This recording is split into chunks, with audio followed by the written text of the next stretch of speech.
こんにちは。旅と鉄道のチャンネルです。今回は鉄道模型ジオラマを作り始めておりまして、その模様をお届けしたいと思います。まず作っているのがこちらがジオラマの台になりますが、合計3つ作りますが、今は2つ目の途中というところでございまして、これを3つ作りまして、この部屋の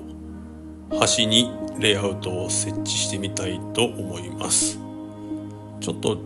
このベッドが邪魔なので、これをどかす必要がありますが、とりあえず材木を一から組んで作っておりますので、部屋の中がひっちゃかめっちゃかという状況でございます。作り方としては、角にビスを1本打ち込みまして、あとは木工用ボンドで接着、この上に 4mm の天板を貼っております。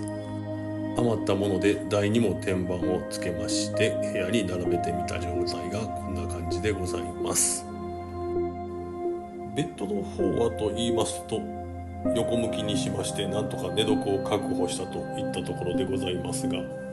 奥の方にクローゼットがありまして、これをベッドがのけないと開かないという、そういう状況でございます。では天板を乗せまして、どのように線路を敷設するか試行錯誤している状態です。何個かストラクチャー類を購入しておりまして、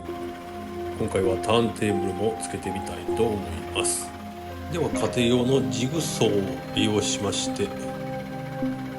レイアウトの側面に取り付ける木をカットしております。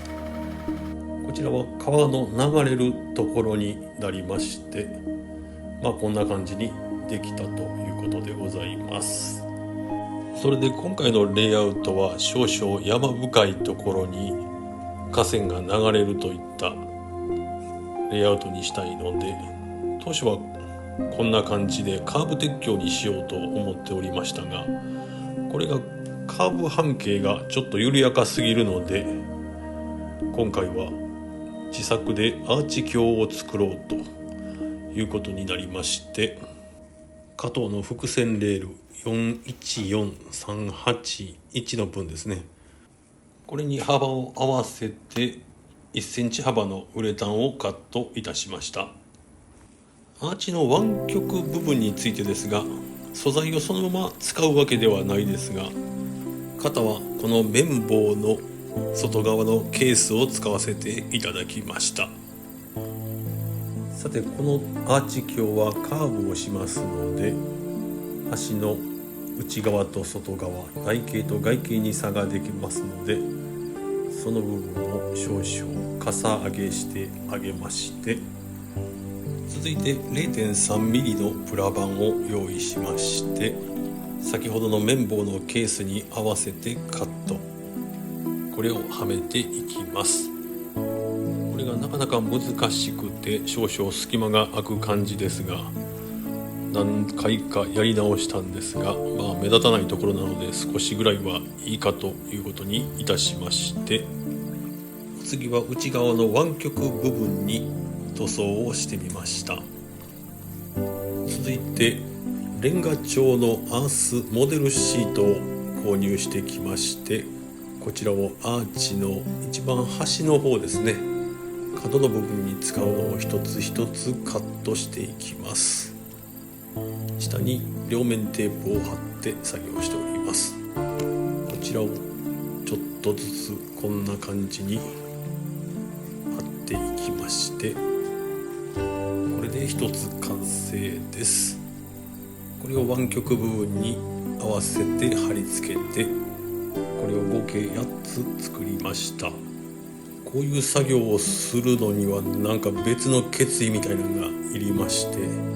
向き不向きもあると思いますが、私は1時間ちょっとかかってしまいまして、やり終えた後は達成感は多少あったもののフラフラになりましたというところでございます。さて、出来上がったシートを橋脚の部分と、それからこの側面に貼り付けていきまして、ちょっと隙間ができますので、この間にさらにシートを貼っていくという感じでほぼ形ができました。ちょっと線路を乗せてみますと高さがちょっとアンバランスかなと思いましたので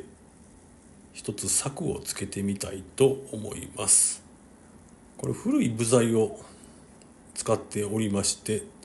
何の柵なのかはちょっとわからないんですがこれをつけてみました。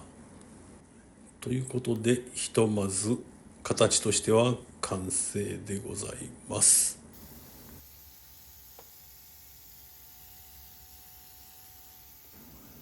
あとはウェザリングといいまして汚し処理を行って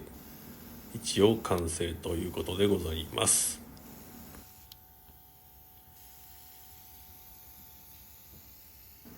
カーブ撤去の方も緑色